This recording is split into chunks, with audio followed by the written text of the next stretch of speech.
ਸਤਿ ਸ਼੍ਰੀ ਅਕਾਲ ਦੋਸਤੋ, ਤੁਸੀਂ ਵੇਖ ਰਹੇ ਹੋ ਇੰਡੋਸ ਟੀਵੀ ਆਸਟ੍ਰੇਲੀਆ ਤੇ ਇੱਕ ਵਾਰ ਫਿਰ ਹਾਜ਼ਰ ਹੋ ਚੁੱਕੇ ਜੀ ਲੈ ਕੇ ਪ੍ਰੋਗਰਾਮ ਸਾਡੇ ਮਸਲੇ ਸਾਡੇ ਹੱਲ।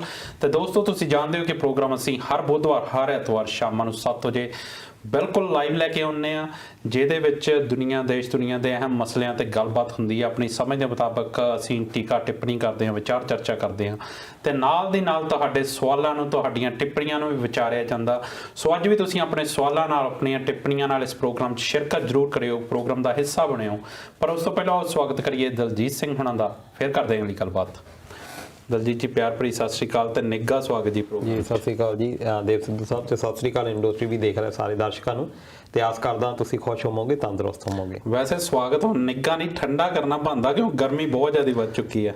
ਜੀ, ਗਰਮੀ ਬਹੁਤ ਜ਼ਿਆਦਾ ਵੱਧ ਚੁੱਕੀ ਹੈ, ਪਰ ਫਿਰ ਵੀ ਸਹੀ ਹਾਲਾਤ ਇਹ ਹੈਗੇ ਕਿ ਮੀਂਹ ਕਾਫੀ ਪੈ ਰਹੇ ਆ ਕਿ ਇਸ ਵਾਰ ਦੇ ਕੁਝ ਹੈਗੇ ਤੇ ਨੈਕਸਟ ਵੀਕ ਵੀ ਕੁਝ ਹੈਗਾ ਕਿ ਹਲਕੀ ਬਾਰਿਸ਼ ਜਿਹੜੀ ਹੁੰਦੀ ਰਹਿਣੀ ਆ ਜੀ। ਜਿੱਥੇ ਪਹਿਲਾਂ ਬਹੁਤ ਜ਼ਿਆਦਾ ਦਰਖਤ ਜਿਹੜੇ ਆ ਪ੍ਰਭਾਵਿਤ ਹੋਏ ਸੀ ਇਸ ਗੱਲ ਦੇ ਨਾਲ, ਘਾਹ ਵੀ ਸਾਰਾ ਸੜਕਾਂ ਦੇ ਉੱਤੇ ਸੜ ਚੁੱਕਾ ਸੀ ਜੀ। ਹੁਣ ਬੜੀ ਗ੍ਰੀਨਰੀ ਆ ਤੇ ਬਹੁਤ ਵਧੀਆ ਕੁਦਰਤ ਦਾ ਆਨੰਦ ਆ। ਬਿਲਕੁਲ ਦਲਜੀਤ ਜੀ, ਜਦੋਂ ਮੌਸਮ ਬਦਲਦਾ ਤੇ ਆਪਣਾ ਜਿਹੜਾ ਬੋਡੀ ਆ ਮੌਸਮ ਦੇ ਬਦਲਾਵ ਨੂੰ ਫੀਲ ਕਰਦੀ ਹੈ, ਕਿਉਂਕਿ ਜਦੋਂ ਗਰਮੀ ਹੋ ਜਾਂਦੀ ਆ ਤਾਂ ਇੱਥੇ ਬੈਠ ਕੇ ਕੋਟ ਪਾਉਣੇ ਬਹੁਤ ਜ਼ਿਆਦਾ ਔਖੇ ਲੱਗਦੇ ਆ। ਤੇ ਜੇ ਇੱਕ ਦਿਨ ਵੀ ਥੋੜਾ ਮੀਂਹ ਪੈ ਜੇ, ਮੌਸਮ ਵਧੀਆ ਹੋ ਜੇ ਤਾਂ ਉਹ ਜਿਹੜੀ ਥੋੜਾ ਕੰਮ ਕਰਨਾ ਵੀ ਆਸਾਨ ਲੱਗਦਾ। ਜਦੋਂ ਮੌਸਮ ਦਾ ਇਦਾਂ ਦਾ ਬਦਲਾਵ ਆਪਣੀ ਬੋਡੀ ਤੇ ਫੀਲ ਕਰੀਦਾ ਤਾਂ ਉਦੋਂ ਕਿਤੇ ਨਾ ਕਿਤੇ ਇਹ ਸੋਚ ਜ਼ਰੂਰ ਨਾਲ ਪੈਦਾ ਹੁੰਦੀ ਹੈ ਕਿ ਜੋ ਇਸ ਵਕਤ ਦਸੰਬਰ ਦੇ ਵਿੱਚ ਭਾਰਤ ਵਿੱਚ ਜਿੱਦਾਂ ਦੀ ਠੰਡ ਹੁੰਦੀ ਹੈ, ਜਿੱਦਾਂ ਦੀਆਂ ਸਰਦ ਰਾਤਾਂ ਹੁੰਦੀਆਂ, ਉਸ ਮਾਹੌਲ ਦੇ ਵਿੱਚ ਜਦੋਂ ਭਾਰਤ ਦਾ ਕਿਸਾਨ ਸੜਕਾਂ ਤੇ ਬੈਠਾ ਹੋਊਗਾ ਆਪਣੇ ਹੱਕਾਂ ਦੀ ਲੜਾਈ ਲਈ, ਜਿਹੜਾ ਪਰਾਲੀਆਂ ਤੇ ਜਿਹੜੇ ਟਰਾਲੀਆਂ ਦੇ ਥੱਲੇ ਸੌਂਦਾ ਹੋਊਗਾ, ਕਿੰਨਾ ਔਖਾ ਮਾਹੌਲ ਹੋਊਗਾ ਉੱਥੇ। ਬਹੁਤ ਜ਼ਿਆਦਾ ਔਖਾ ਹੋਣਾ ਹੈ। ਤੇ ਕਿਉਂਕਿ ਹੁਣ ਇੱਕ ਖਾਸ ਤੌਰ ਤੇ ਅੱਜ ਦੀ ਏਜ ਦੇ ਵਿੱਚ ਜੇ ਅਸੀਂ ਗੱਲ ਕਰੀਏ ਕਿ ਅਸੀਂ ਕਾਫੀ ਕੰਫਰਟੇਬਲ ਜ਼ੋਨ ਦੇ ਵਿੱਚ ਹਾਂ ਜੀ। ਬਿਲਕੁਲ। ਜਦੋਂ ਸਾਨੂੰ ਗਰਮੀ ਲੱਗਦੀ ਹੈ ਅਸੀਂ ਲਾ ਲੈਂਦੇ ਹਾਂ, ਜਦੋਂ ਸਾਨੂੰ ਸਿਆਲ ਆਉਂਦੇ ਆ ਤੇ ਨਾਲ ਹੀ ਅਸੀਂ ਹੀਟਰ ਲੈ ਆਉਂਦੇ ਹਾਂ ਜੀ। ਅਸੀਂ ਆਪਣੇ ਬਹੁਤ ਸਾਰੀਆਂ ਸਹੂਲਤਾਂ ਬਣਾ ਲਈਆਂ। ਜੇ ਤਾਂ ਅਸੀਂ ਗੱਲ ਕਰੀਏ ਕਿ ਪੁਰਾਣੇ ਵੇਲਿਆਂ ਦੀ, ਫੇਰ ਤਾਂ ਸ਼ਾਇਦ ਇਹ ਈਜ਼ੀ ਲੱਗੇ, ਪਰ ਅੱਜ ਦੇ ਜ਼ਮਾਨਿਆਂ ਵਿੱਚ ਇਹ ਬਹੁਤ ਹਾਰਡ ਆ। ਉੱਦਾਂ ਦੇ ਆਪਣੇ ਸਰੀਰ ਵੀ ਸੌਫਟ ਹੋਏ ਆ, ਪਰ ਕਿਸਾਨ ਜਿਹੜੇ ਕਿ ਮੈਨੂੰ ਲੱਗਦਾ ਕਿ ਇਹ ਕੋਈ ਨਵੀਂ ਗੱਲ ਨਹੀਂ ਉਹਨਾਂ ਦੇ ਲਈ ਜੀ। ਉਹ ਤਾਂ ਪਹਿਲਾਂ ਵੀ ਗਿੱਝੇ ਆ। ਬਿਲਕੁਲ। ਉਹਨਾਂ ਨੂੰ ਆਦਤ ਪੈ ਚੁੱਕੀ ਹੈ ਇਸ ਗੱਲ ਦੀ ਕਿ ਉਹਨਾਂ ਨੇ ਪਾਣੀ ਲਾਉਣੇ ਹੁੰਦੇ ਆ, ਰਾਤਾਂ ਸਾਰੀ ਰਾਤ ਜਾਗਦੇ ਆ। ਉੱਪਰੋਂ ਇਦਾਂ ਦਾ ਪਾਣੀ, ਤੇ ਅੱਜ ਕੱਲ ਕਣਕਾਂ ਨੂੰ ਤੁਹਾਨੂੰ ਪਤਾ ਵੀ ਪਾਣੀ ਲੱਗਦਾ ਜਦੋਂ ਕੋਰਾ ਪੈਂਦਾ ਜਨਵਰੀ ਮਹੀਨੇ ਦੇ ਵਿੱਚ ਜੀ। ਤੇ ਕਈ ਵਾਰੀ ਫੇਰ ਦੇਖਣ ਵੀ ਜਾਣਾ ਹੁੰਦਾ ਵੀ ਕਿਆਰਾ ਕਿੰਨਾ ਕੁ ਭਰ ਗਿਆ ਆ, ਤੇ ਥੱਲਿਓਂ ਇੰਨਾ ਪਾਣੀ ਜਿਹੜਾ ਆ, ਕਿਉਂਕਿ ਤੁਸੀਂ ਚੱਪਲਾਂ ਪਾ ਕੇ ਤਾਂ ਫਿਰ ਚੱਲ ਨਹੀਂ ਸਕਦੇ ਪਾਣੀ ਲੱਗੇ ਦੇ ਵਿੱਚ, ਤੁਸੀਂ ਨੰਗੇ ਪੈਰੀਂ ਜਾਂਦੇ ਆ, ਫਿਰ ਤੁਸੀਂ ਸਾਰੀ ਰਾਤ ਉੱਥੇ ਰਹਿੰਦੇ ਆ। ਫਿਰ ਤੁਸੀਂ ਝੋਨੇ ਦੀਆਂ ਕਈ ਵਾਰੀ ਮਹੀਨਾ ਵੀ ਇੱਕ ਵਾਰੀ ਝੋਨਾ ਪਿਆ ਰਿਹਾ ਸੀ, ਤੁਸੀਂ ਬੋਰੀਆਂ ਦੇ ਉੱਤੇ ਸੌਂਦੇ। ਇਹ ਕਿਸਾਨਾਂ ਨੇ ਪਹਿਲੀ ਵਾਰ ਨਹੀਂ ਹੰਡਾਇਆ, ਇਹ ਤਾਂ ਸ਼ਾਇਦ ਉਹਨਾਂ ਦੀ ਕਿਸਮਤ ਦੇ ਵਿੱਚ ਹੀ ਹੁੰਦਾ ਹੈ ਹਨਾ। ਤੇ ਇਹ ਇੱਕ ਤਰ੍ਹਾਂ ਦੇ ਨਾਲ, ਪਰ ਇਹ ਜ਼ਰੂਰ ਹੈਗਾ ਕਿ ਇੱਕ ਨਵੇਂ ਤਰ੍ਹਾਂ ਦਾ ਤਜਰਬਾ, ਨਵੇਂ ਤਰ੍ਹਾਂ ਦੀਆਂ ਆਪਣੇ ਹੱਕਾਂ ਦੇ ਲਈ ਘੋਲਿਆ। ਪਹਿਲਾਂ ਇਹ ਸੀ ਕਿ ਉਹ ਰੋਜ਼ਾਨਾ ਉਹਦਾ ਜੀਵਨ ਸੀ, ਇੱਕ ਉਹਦੀ ਇੱਕ ਪੱਧਤੀ ਸੀ। ਤੇ ਖਾਸ ਤੌਰ ਤੇ ਜੇ ਅਸੀਂ ਗਰਮੀਆਂ ਦੀ ਵੀ ਗੱਲ ਕਰੀਏ ਤਾਂ ਸਿਆਲਾਂ ਦੀ ਆ। ਗਰਮੀਆਂ ਦੇ ਵਿੱਚ ਜਦੋਂ ਮੀਂਹ ਪੈ ਜਾਂਦੇ ਹੁੰਦੇ ਸੀ, ਛੱਲੀਆਂ ਗੁੱਟਦੇ ਹੁੰਦੇ ਸੀ ਪਹਿਲੀਆਂ ਦੇ ਵਿੱਚ, ਤੇ ਥੱਲਿਓਂ ਇੰਨੀ ਜ਼ਿਆਦਾ ਹੀਟ ਨਿਕਲਦੀ ਹੁੰਦੀ ਸੀ। ਉਹਨਾਂ ਨੂੰ ਦੇਖ ਕੇ ਕਹਿੰਦੇ ਹੁੰਦੇ ਸੀ ਵੀ ਜੱਟ ਉਹਨਾਂ ਦੇ ਦਿਨਾਂ ਨੂੰ ਦੇਖ ਕੇ ਸਾਧ ਹੋ ਗਿਆ ਸੀ। ਬਿਲਕੁਲ। ਪਰ ਇਹ ਸਦਕੇ ਜਾਈਏ ਵੀ ਇਹ ਸਾਧ ਹੋਣ ਵਾਲੇ ਲੋਕ ਨਹੀਂ, ਫਿਰ ਵੀ ਜਿਹੜੇ ਆ ਲੱਗੇ ਹੋਏ ਆ। ਜੀ ਬਿਲਕੁਲ। ਤਾਂ ਇਹ ਬੱਬੂ ਮਾਨ ਨੇ ਕਿਹਾ ਕਿ ਜੱਟ ਦੀ ਜੂਨ ਬੁਰੀ, ਰਿੜਕ ਮਰ ਜਾਣਾ। ਜਿੱਦਾਂ ਤੁਸੀਂ ਦੱਸਿਆ ਕਿ ਜਿਹੜੀ ਕਿਸਾਨੀ ਜੂਨ ਆ ਉਹ ਬਹੁਤ ਔਖੀ ਆ ਹੰਡਾਉਣੀ, ਰਾਤਾਂ ਝੱਕਣੀਆਂ ਪੈਂਦੀਆਂ ਆ, ਅੱਧੀ ਰਾਤ ਉੱਠ ਕੇ ਪਾਣੀ ਲਾਉਣ ਜਾਣਾ ਪੈਂਦਾ ਆ, ਸੱਪਾਂ ਦੀਆਂ ਸਿਰੀਆਂ ਮਿੱਧ ਕੇ ਜਿਹੜੀ 2 ਵੇਲੇ ਦੀ ਰੋਟੀ ਉਹ ਆਪਣੇ ਪਰਿਵਾਰ ਲਈ ਕਿਸਾਨ ਜੋੜਦਾ। ਪਰ ਜਦੋਂ ਉਹੋ ਜਿਹੇ ਮਾਹੌਲ ਦੇ ਵਿੱਚ ਜਿੱਥੇ ਕਿਸਾਨ ਦੀ ਗੁਜ਼ਰ ਪਹਿਲਾਂ ਹੀ ਬਹੁਤ ਔਖਾ ਹੋਵੇ, ਉੱਥੇ ਜਿਹੜੇ ਉਹਨਾਂ ਨੇ ਚੁਣ ਕੇ ਵਿਧਾਨ ਸਭਾ 'ਚ ਭੇਜੇ ਆ, ਜਿਹੜੇ ਆਪਣੇ ਆਪ ਨੂੰ ਰਾਜ ਸੇਵਕ ਕਹਿੰਦੇ, ਜਦੋਂ ਉਹ ਹੀ ਕਿਸਾਨਾਂ ਦੀ ਹੱਕ ਤੇ ਜਿਹੜਾ ਡਾਕਾ ਮਾਰਨ ਲੱਗ ਪੈਣ ਤੇ ਜਿਹੜੇ ਕਿਸਾਨਾਂ ਨੂੰ ਹੱਕ ਸੜਕਾਂ ਤੇ ਬਹਿ ਕੇ ਲੈਣੇ ਪੈਣ, ਉਦੋਂ ਮੇਰੇ ਖਿਆਲ ਬਹੁਤ ਮੰਦਭਾਗਾ ਹੋ ਜਾਂਦਾ।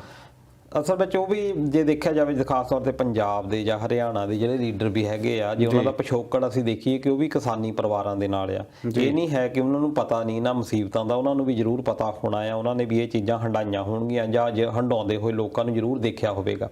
ਪਰ ਇਹ ਗਦਾਰੀ ਹੁੰਦੀ ਆ, ਇਹਨੂੰ ਵੀ ਆਪਾਂ ਕਰਪਸ਼ਨ ਕਹਿ ਸਕਦੇ ਆ ਕਿ ਤੁਹਾਨੂੰ ਜਾਣਦੇ ਹੋਏ ਵੀ ਤੁਸੀਂ ਘੇਸਲ ਵੱਟ ਲੈਣੀ, ਪੰਜਾਬੀ ਵਿੱਚ ਕਹਿੰਦੇ ਆ ਕਿ ਤੁਸੀਂ ਘੇਸਲ ਵੱਟ ਲੈਂਦੇ ਆ। ਹੁਣ ਕੀ ਆ ਕਿ ਤੁਹਾਨੂੰ ਪਾਰਟੀ ਦੇ ਵੱਲੋਂ ਹੁਕਮ ਆ ਜਾਂਦੇ ਆ ਕਿ ਸਾਡੀ ਪਾਰਟੀ, ਹੁਣ ਬਹੁਤ ਸਾਰੇ ਲੋਕ ਨੇ ਹੈਗੇ ਪੰਜਾਬੀ ਨੇ, ਦਿਲ ਤੋਂ ਦਰਦ ਵੀ ਆ ਵੀ ਬਹੁਤ ਗਲਤ ਹੋ ਰਿਹਾ, ਪਰ ਉਹ ਜੁੜੇ ਹੋਏ ਨੇ ਭਾਜਪਾ ਦੇ ਨਾਲ, ਉਹ ਫੇਰ ਵੀ ਉਹਨਾਂ ਨੂੰ ਕਹਿਣਾ ਪੈ ਰਿਹਾ ਇਹਦਾ ਮਤਲਬ ਇਹ ਕੀ ਹੈ ਕਿ ਤੁਸੀਂ ਜ਼ਮੀਰ ਦੇ ਨਾਲੋਂ ਜਦੋਂ ਫਿਰ ਪਾਰਟੀਜ਼ ਨੂੰ ਅੱਗੇ ਰੱਖਣ ਲੱਗ ਜਾਂਦੇ ਆ, ਕਿਉਂਕਿ ਰੋਜ਼ ਤੁਹਾਨੂੰ ਜ਼ਮੀਰ ਦਾ ਜ਼ਰੂਰ ਸਾਹਮਣਾ ਕਰਨਾ ਪੈਂਦਾ ਆ, ਉਹ ਮੈਨੂੰ ਲੱਗਦਾ ਵੀ ਬਹੁਤ ਹਾਰਡ ਆ। ਬਿਲਕੁਲ, ਜਦੋਂ ਆਪਾਂ ਜ਼ਮੀਰ ਤੋਂ ਉੱਤੇ ਜਿਹੜੇ ਆਪਣੇ ਸਿਆਸੀ ਮਫਾਦ ਜਿਨ੍ਹਾਂ ਰਾਹੀਂ ਆਪਾਂ ਨੂੰ ਸ਼ਾਇਦ ਕਿਤੇ ਚੇਅਰਮੈਨੀ ਦੀ ਝਾਕ ਹੁੰਦੀ ਆ ਜਾਂ ਕਿਸੇ ਜਿਹੜੀ ਰਾਜ ਸੱਤਾ ਦੀ ਝਾਕ ਹੁੰਦੀ ਆ, ਉਹਦੇ ਦਬਾਅ ਤਹਿਤ ਅਸੀਂ ਜਦੋਂ ਆਪਣੇ ਜ਼ਮੀਰ ਨੂੰ ਪਿੱਛੇ ਛੱਡ ਕੇ ਤੇ ਆਪਣੀ ਪਾਰਟੀ ਦੀ ਆਵਾਜ਼ ਚੁੱਕਦੇ, ਬੇਸ਼ੱਕ ਉਹ ਸਾਡੇ ਲੋਕਾਂ ਦੇ ਖਿਲਾਫ ਹੋਵੇ, ਤਾਂ ਉਦੋਂ ਔਖਾ ਹੋ ਜਾਂਦਾ ਹੈ। ਜੀ ਬਿਲਕੁਲ ਜੀ। ਤੇ ਦਲਜੀਤ ਜੀ, ਗੱਲਾਂ ਅੱਜ ਵੀ ਫਿਰ ਉਹੀ ਸਾਰੀਆਂ ਕਿਸਾਨੀ ਘੋਲ ਬਾਰੇ ਹੀ ਕਰਾਂਗੇ। ਬਹੁਤ ਸਾਰੀਆਂ ਖਬਰਾਂ ਇਦਾਂ ਦੀਆਂ ਜੋ ਕੁਝ ਉੱਥੇ ਵਾਪਰ ਰਿਹਾ ਹੈ, ਪਰ ਉਸ ਤੋਂ ਪਹਿਲਾਂ ਉੱਧਰ ਜਾਣ ਤੋਂ ਪਹਿਲਾਂ ਮੈਂ ਕਰੋਨਾ ਵਾਇਰਸ ਦੀ ਗੱਲ ਜ਼ਰੂਰ ਕਰਨੀ ਚਾਹੁੰਦਾ,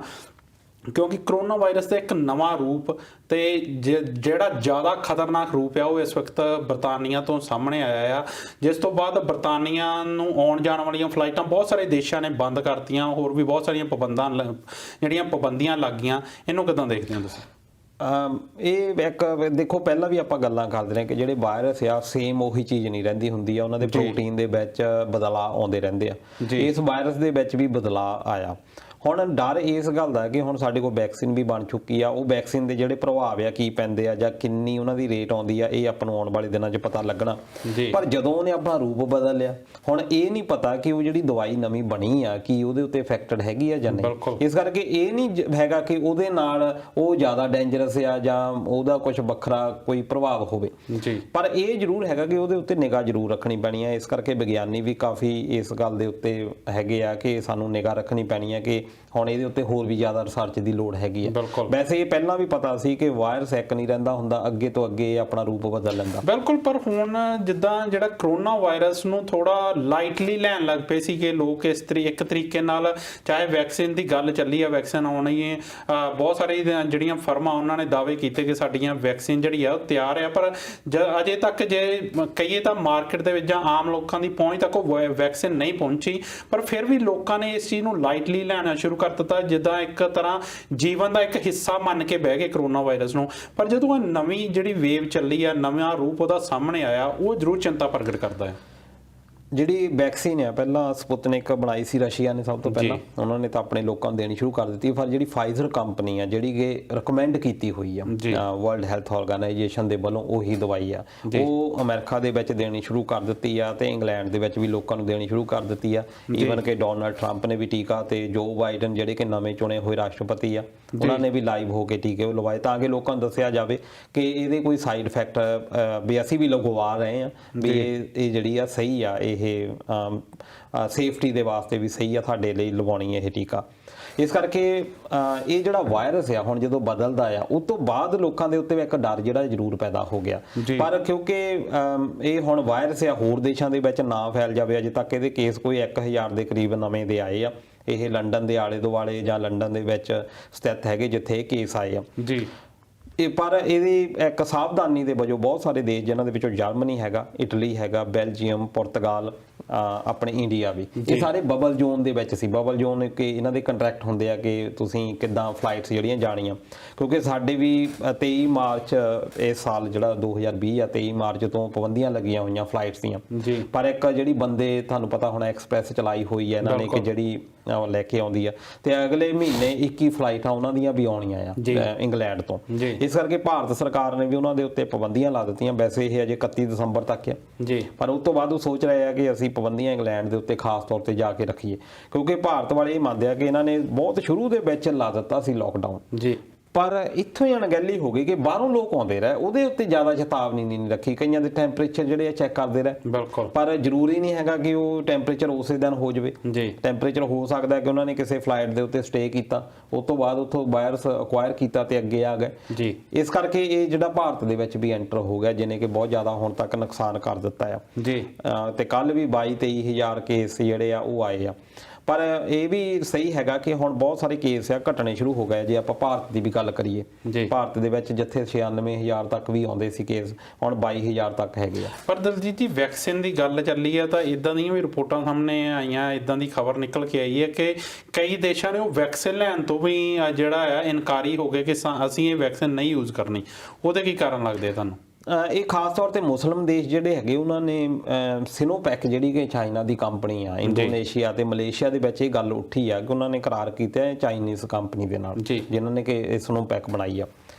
ਇਹ ਕਿਹਾ ਜਾ ਰਿਹਾ ਵੀ ਜਿਹੜੀ ਇਹ ਦਵਾਈ ਬਣਾਈ ਗਈ ਆ ਇਹਦੇ ਵਿੱਚ ਸੂਰ ਦਾ ਮਾਸ ਵੀ ਯੂਜ਼ ਕੀਤਾ ਜਾਂਦਾ ਜੀ। ਇੱਕ ਜੈਲਾਟਿਨ ਜਿਹੜਾ ਕਿ ਸੂਰ ਦੇ ਮਾਸ ਤੋਂ ਜਾਂ ਹੋਰ ਚਰਬੀਆਂ ਤੋਂ ਬਣਦਾ ਹੈ, ਜਾਨਵਰਾਂ ਦੀਆਂ ਚਰਬੀਆਂ ਤੋਂ। ਇਹ ਕੀ ਹੁੰਦਾ ਕਿ ਇੱਕ ਸਟੈਬਲਾਈਜ਼ਰ ਇੱਕ ਦੇ ਤੌਰ ਦੇ ਉੱਤੇ ਜਾਂ ਉਹਦੀ ਮਿਆਦ ਵਧਾਉਣ ਦੇ ਵਾਸਤੇ ਯੂਜ਼ ਕੀਤਾ ਜਾਂਦਾ। ਬਹੁਤ ਸਾਰੀਆਂ ਦਵਾਈਆਂ ਦੇ ਵਿੱਚ ਇਹ ਪੈਂਦਾ ਜੀ ਜੈਲਾਟਿਨ, ਪਰ ਉਹਨੂੰ ਦਵਾਈ ਦੇ ਤੌਰ ਦੇ ਉੱਤੇ ਲਿਆ ਜਾਂਦਾ ਹੈ। ਕਹਿ ਲਓ ਕਿ ਇਨਡਾਇਰੈਕਟਲੀ, ਇੱਕ ਤਾਂ ਹੁੰਦਾ ਕਿ ਸਿੱਧਾ ਤੁਸੀਂ ਸੂਰ ਖਾਣਾ। ਜੀ। ਮੁਸਲਿਮ ਪ੍ਰਥਾ ਦੇ ਵਿੱਚ ਜਾਂ ਇਸ ਧਰਮ ਦੇ ਵਿੱਚ ਇਹਨੂੰ ਹਰਾਮ ਮੰਨਿਆ ਜਾਂਦਾ ਕਿ ਸੂਰ ਦਾ ਮਾਸ ਤੇ ਸ਼ਰਾਬ ਪੀਣੀ ਇਹ ਹਰਾਮ ਆ ਜੀ। ਇਸ ਕਰਕੇ ਇੰਡੋਨੇਸ਼ੀਅਨ ਜਿਹੜਾ ਉਲੇਮਾ ਕਾਉਂਸਲ ਆ ਉਹਨਾਂ ਨੇ ਕਿਹਾ ਇਸ ਕੰਪਨੀ ਨੂੰ ਵੀ ਅਸੀਂ, ਕਿਉਂਕਿ ਉਹ ਆ ਚੁੱਕੀ ਆ ਉੱਥੇ ਦਵਾਈ, ਪਰ ਉਹਨਾਂ ਨੇ ਕਿਹਾ ਕਿ ਸਾਨੂੰ ਹਲਾਲ ਦਾ ਸਰਟੀਫਿਕੇਟ ਦਿਓ।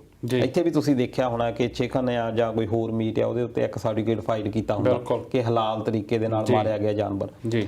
ਤੇ ਉਹ ਕਹਿੰਦੇ ਵੀ ਸਾਨੂੰ ਸਰਟੀਫਿਕੇਟ ਇਹ ਦਿਓ ਕਿ ਇਹਦੇ ਵਿੱਚ ਉਹ ਹੈ ਨਹੀਂ। ਭਾਵੇਂ ਕਿ ਫਾਈਜ਼ਰ ਵਰਗੇ ਜਿਹੜੀਆਂ ਕੰਪਨੀਆਂ ਹੈਗੀਆਂ ਉਹਨਾਂ ਨੇ ਕਿਹਾ ਵੀ ਅਸੀਂ ਇਹ ਨਹੀਂ ਯੂਜ਼ ਕੀਤਾ ਜੀ, ਅਸੀਂ ਜਿਹੜਾ ਆ ਇਹ ਇਦਾਂ ਦਾ ਕੁਝ ਨਹੀਂ ਯੂਜ਼ ਕੀਤਾ, ਪਰ ਅਜੇ ਤੱਕ ਉਧਰੋਂ ਆਇਆ ਨਹੀਂ। ਇਸ ਕਰਕੇ ਇਹਨਾਂ ਨੇ ਉਹ ਕਹਿ ਦਿੱਤਾ ਕਿ ਜਿੰਨਾ ਚਿਰ ਤੱਕ ਹਲਾਲ ਆਉਂਦਾ ਨਹੀਂ ਉਨਾ ਚਿਰ ਤੱਕ ਅਸੀਂ ਇਹ ਦਵਾਈ ਨਹੀਂ ਲਾਉਣੀ। ਇਹ ਇੱਕ ਨਵੀਂ ਤਰ੍ਹਾਂ ਦੀ ਬਹਿਸ ਹੋ ਗਈ ਬਿਲਕੁਲ, ਕਿਉਂਕਿ ਪਹਿਲਾਂ ਤੁਸੀਂ ਪੋਲੀਓ ਦਾ ਵੀ ਦੇਖਿਆ ਹੋਣਾ ਕਿ ਇੱਕ ਮੁਹਿੰਮ ਚਲਾਈ ਸੀ ਵਰਲਡ ਹੈਲਥ ਆਰਗੇਨਾਈਜੇਸ਼ਨ ਨੇ। ਪੋਲੀਓ ਬਹੁਤ ਨੁਕਸਾਨ ਕਰਦਾ ਸੀ, ਬੱਚਿਆਂ ਦੀਆਂ ਅੰਗ ਜਿਹੜੇ ਆ ਉਹ ਨਕਾਰਾ ਕਰ ਦਿੰਦਾ ਸੀ। ਭਾਰਤ ਉਹ ਸਲਾਮ ਕਰਦੇ ਆ, ਉੱਥੇ ਦੇ ਵੀ ਜਿਹੜੇ ਮੁਸਲਿਮ ਦਾ ਲੋਕ ਸੀਗੇ ਉਹਨਾਂ ਨੇ ਉਸ ਦਵਾਈ ਨੂੰ ਐਜ਼ ਏ ਦਵਾਈ ਦੇ ਤੌਰ ਦੇ ਉੱਤੇ ਵੀ ਦਵਾਈ ਆ ਇਹ ਜੀ, ਪਰ ਪਾਕਿਸਤਾਨ ਨੇ ਨਹੀਂ ਉਹ ਰეკਮੈਂਡ ਕੀਤੀ। ਪਾਕਿਸਤਾਨ ਦੇ ਵਿੱਚ ਹਮਲੇ ਹੁੰਦੇ ਰਹੇ ਆ, ਜਿਹੜੇ ਈਵਨ ਕਿ ਦਵਾਈ ਪਿਲਾਉਣ ਵੀ ਜਾਂਦੇ ਸੀ ਉਹਨਾਂ ਨੂੰ ਮਾਰਿਆ ਜਾਂਦਾ ਸੀ। ਬਹੁਤ ਸਾਰੀਆਂ ਮੌਤਾਂ ਉਹਨਾਂ ਦੀਆਂ ਹੋਈਆਂ ਜਿਹੜੇ ਕਿ ਵਰਕਰ ਵੀ ਸੀ, ਕੰਮ ਕਰਦੇ ਸੀ। ਇਸ ਕਰਕੇ ਅੱਜ ਭਾਰਤ ਪੋਲੀਓ ਤੋਂ ਫ੍ਰੀ ਆ, ਕੋਈ ਨਵਾਂ ਕੇਸ ਨਹੀਂ ਆਇਆ ਪਿਛਲੇ ਕਈ ਸਾਲਾਂ ਤੋਂ ਬਿਲਕੁਲ, ਪਰ ਪਾਕਿਸਤਾਨ ਦੇ ਵਿੱਚ ਲਗਾਤਾਰ ਅਜੇ ਵੀ ਪੋਲੀਓ ਦੇ ਕੇਸਿਸ ਆ ਰਹੇ। ਇਸ ਕਰਕੇ ਦੁਨੀਆ ਦੇ ਵਿੱਚ ਇੱਕ ਨਵੀਂ ਬਹਿਸ ਚੱਲ ਪਈ ਆ ਕਿ ਜੇ ਮੁਸਲਿਮ ਦੇਸ਼ ਹੁਣ ਫੇਰ ਇਸ ਦਵਾਈ ਦੇ ਉੱਤੇ ਸਵਾਲ ਉਠਾਉਣ ਲੱਗ ਗਏ ਇਸ ਤਰੀਕੇ ਨਾਲ ਤਾਂ ਫੇਰ ਹੋ ਸਕਦਾ, ਕਿਉਂਕਿ ਇਹ ਜਿਹੜਾ ਕਿ ਆਪਾਂ ਕਰੋਨਾ ਦੀ ਗੱਲ ਕਰ ਲਈਏ ਕਿ ਕਰੋਨਾ ਤਾਂ ਸਾਰੇ ਵਰਲਡ ਦੇ ਵਿੱਚੋਂ ਖਤਮ ਕਰਨੀ ਪੈਣੀ ਆ ਜੀ। ਜੇ ਇੱਕ ਵੀ ਬੰਦਾ ਰਹਿ ਗਿਆ ਉਹਨੇ ਫੇਰ ਸਾਰੀ ਦੁਨੀਆ ਦੇ ਵਿੱਚ ਫੈਲਾਉਣੀ ਆ ਬਿਲਕੁਲ। ਇਸ ਕਰਕੇ ਇਹ ਬੜੀ ਇੱਕ ਚਿੰਤਾ ਪਾਈ ਜਾ ਰਹੀ ਆ, ਪਰ ਜਿੱਦਾਂ ਫਾਈਜ਼ਰ ਕੰਪਨੀ ਨੇ ਕਿਹਾ ਆ ਕਿ ਅਸੀਂ ਇਹਨੂੰ ਲਿਖ ਕੇ ਦੇਣ ਨੂੰ ਤਿਆਰ ਆ, ਤੇ ਇਹ ਇੱਕ ਆਸ ਦੀ ਕਰਨ ਵੀ ਹੈਗੀ ਆ ਕਿ ਸ਼ਾਇਦ ਉਹ ਇਹਨਾਂ ਦੇ ਉੱਤੇ ਕਹਿਣ ਕਿ ਹਾਂ ਠੀਕ ਆ, ਫਿਰ ਇਹ ਇਜਾਜ਼ਤ ਦਿੱਤੀ ਜਾਵੇ ਜੀ। ਬਿਲਕੁਲ। ਤੇ ਦਲਜੀਤ ਜੀ ਇਸ ਤੋਂ ਅੱਗੇ ਚੱਲਦੇ ਆ, ਮੈਂ ਗੱਲ ਕਰਨੀ ਚਾਹੂੰਗਾ ਮੋਦੀ ਸਾਹਿਬ ਹੋਣਾ ਦੀ, ਜਿਹੜੇ ਸਾਡੇ ਭਾਰਤ ਦੇਸ਼ ਦੇ ਚੌਂਕੀਦਾਰ ਆ, ਮਾਨਯੋਗ ਪ੍ਰਧਾਨ ਮੰਤਰੀ ਸਾਹਿਬ।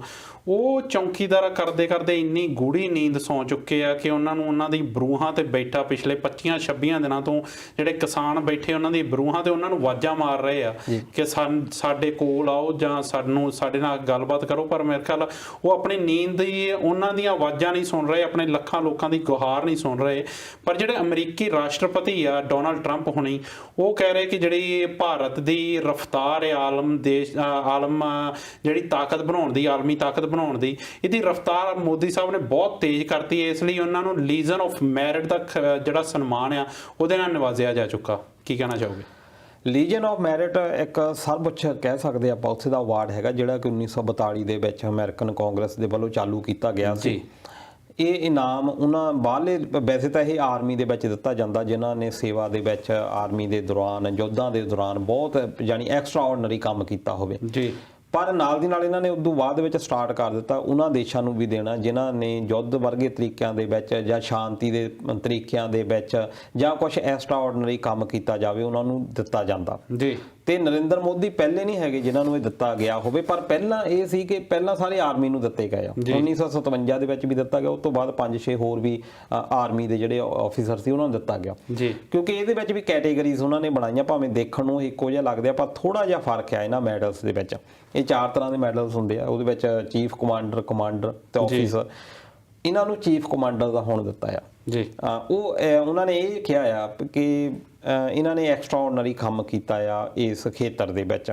ਪਰ ਮੈਨੂੰ ਇੱਥੇ ਲੱਗਦਾ ਕਿ ਇਹ ਜਿਹੜਾ ਸਨਮਾਨ ਦਿੱਤਾ ਗਿਆ ਉਹ ਇਸੇ ਕਰਕੇ ਦਿੱਤਾ ਕਿ ਅਮਰੀਕਾ ਦੀ ਇੱਕ ਪਾਲਿਸੀ ਆ ਜੀ ਕਿ ਉਹਨਾਂ ਨੇ ਚਾਈਨਾ ਨੂੰ ਕਿੱਦਾਂ ਕਾਊਂਟਰ ਕਰਨਾ। ਉਹ ਇਸ ਤੋਂ ਸਿੱਧ ਹੁੰਦਾ ਵੀ ਉਹਨਾਂ ਨੇ ਇਕੱਲੇ ਇਹਨਾਂ ਨੂੰ ਨਹੀਂ ਦਿੱਤਾ, ਆਪਣੇ ਇੱਥੇ ਜਿੱਥੇ ਆਪਾਂ ਬੈਠੇ ਆ ਆਸਟ੍ਰੇਲੀਆ ਦੇ ਸਕੌਟ ਮੋਰਿਸਨ ਇਹਨਾਂ ਨੂੰ ਵੀ ਦਿੱਤਾ ਆ, ਨਾਲ ਦੀ ਨਾਲ ਜਾਪਾਨ ਦੇ ਜਿਹੜੇ ਸਾਬਕਾ ਸੀਗੇ ਪ੍ਰਧਾਨ ਮੰਤਰੀ ਉੱਥੇ ਦੇ ਸਿੰਜੋ ਆਬੇ ਉਹਨਾਂ ਨੂੰ ਵੀ ਦਿੱਤਾ। ਇਹ 3 ਬੰਦਿਆਂ ਨੂੰ ਉਹਨਾਂ ਨੇ ਸਿਲੈਕਟ ਕੀਤਾ ਤੇ ਇਹਨਾਂ ਨੂੰ ਇਹ ਕਿਹਾ ਆ ਦੋਨਾਂ ਦੇਸ਼ਾਂ ਨੂੰ, ਆਸਟ੍ਰੇਲੀਆ ਨੂੰ ਤੇ ਜਾਪਾਨ ਨੂੰ, ਵੀ ਤੁਸੀਂ ਜਿਹੜਾ ਇਹ ਇੰਡੋ ਪੈਸੀਫਿਕ ਜਿਹੜਾ ਇੱਕ ਵੇ ਆ ਚਾਈਨਾ ਸੀ ਦੇ ਵਿੱਚ, ਕਿਉਂਕਿ ਚਾਈਨਾ ਲਗਾਤਾਰ ਕਹਿ ਰਿਹਾ ਆ ਕਿ ਉਹ ਸਾਡਾ ਆ ਸਮੁੰਦਰ, ਜਿਹੜਾ ਚਾਈਨਾ ਸੀ ਕਹਿ ਦਿੰਦੇ ਆ ਕਿ ਉਹ ਤੋਂ ਪਰ ਸਾਡੀ ਪਰਮਿਸ਼ਨ ਦੇ ਨਾਲ ਅੰਦਰ ਅਸੀਂ ਲੰਘਣ ਦੇਣਾ, ਨਹੀਂ ਤਾਂ ਨਹੀਂ ਜੀ। ਪਰ ਇਹ ਕਿਉਂਕਿ ਉੱਥੇ ਆਜ਼ਾਦ ਇੱਕ ਰੱਖਣਾ ਚਾਹੁੰਦੇ ਆ ਕਿ ਸਮੁੰਦਰ ਦੇ ਉੱਤੇ ਕੋਈ ਹੱਲ ਕਿਸੇ ਦਾ ਕਬਜ਼ਾ ਨਹੀਂ, ਇਸ ਕਰਕੇ ਜਾਪਾਨ ਤੇ ਆਸਟ੍ਰੇਲੀਆ ਬਹੁਤ ਅਹਿਮ ਭੂਮਿਕਾ ਉੱਥੇ ਨਿਭਾ ਰਹੇ ਆ। ਤੇ ਅਮਰੀਕਾ ਨੇ ਇਹਨਾਂ ਸਾਰਿਆਂ ਨੂੰ ਇੱਕ ਤਰ੍ਹਾਂ ਦੇ ਨਾਲ ਜੋੜਨ ਦੇ ਵਾਸਤੇ ਇਹ ਅਵਾਰਡ ਦਿੱਤੇ ਆ ਜੀ। ਪਰ ਕੱਲਾ ਅਮਰੀਕਾ ਨੇ ਨਹੀਂ ਦਿੱਤਾ, ਆਪਾਂ 2016 ਦੀ ਗੱਲ ਕਰ ਲਈਏ, ਸਾਊਦੀ ਅਰਬ ਨੇ ਵੀ ਨਰਿੰਦਰ ਮੋਦੀ ਨੂੰ ਅਵਾਰਡ ਇਹ ਦੇ ਚੁੱਕੇ ਆਪਣਾ ਸਰਵਉੱਚ ਅਵਾਰਡ ਜੀ। 2019 ਦੇ ਵਿੱਚ ਰਸ਼ੀਆ ਨੇ ਵੀ ਦਿੱਤਾ, UAE ਦੇ ਵਿੱਚ ਗਏ ਕਿਉਂਕਿ ਉਹਨਾਂ ਦਿਨਾਂ ਦੇ ਵਿੱਚ ਬਹੁਤ ਜਾਂਦੇ ਸੀ, ਹਰ ਦੇਸ਼ ਦੇ ਵਿੱਚ ਮੋਦੀ ਸਾਹਿਬ ਗਏ ਆ।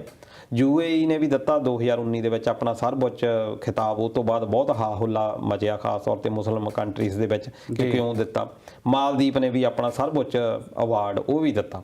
ਇਸ ਕਰਕੇ ਇਹ ਮੰਨ ਸਕਦੇ ਆ ਕਿ ਇਹ ਇੱਕ ਪੋਲੀਟੀਕਲ ਸਟੰਟ ਹੈਗੇ ਆ ਕਿ ਅਸੀਂ ਲੋਕਾਂ ਨੂੰ ਜਾਂ ਇੱਕ ਨਵੀਆਂ ਤਰਤੀਬਵਾਰ ਕਿੱਦਾਂ ਕਰਨਾ ਨਵੇਂ ਦੇਸ਼ਾਂ ਨੂੰ। ਹੁਣ ਕਿਉਂਕਿ ਪਹਿਲਾਂ ਜਿਹੜੀਆਂ ਸਫਾਬੰਦੀਆਂ ਹੁੰਦੀਆਂ ਸੀ ਕਿ ਉਹ ਫਲਾਨਾ ਦੇਸ਼ ਫਲਾਨੇ ਦੇ ਨਾਲ ਆ, ਫਲਾਨਾ ਦੇਸ਼ ਫਲਾਨੇ ਦੇ ਨਾਲ ਆ, ਉਹ ਸਾਰੀਆਂ ਸਫਾ ਹੁਣ ਬਦਲ ਰਹੀਆਂ ਜੀ। ਇਹ ਆਪਣੀਆਂ ਵਫਾਦਾਰੀਆਂ ਵੀ ਬਦਲ ਰਹੇ ਆ।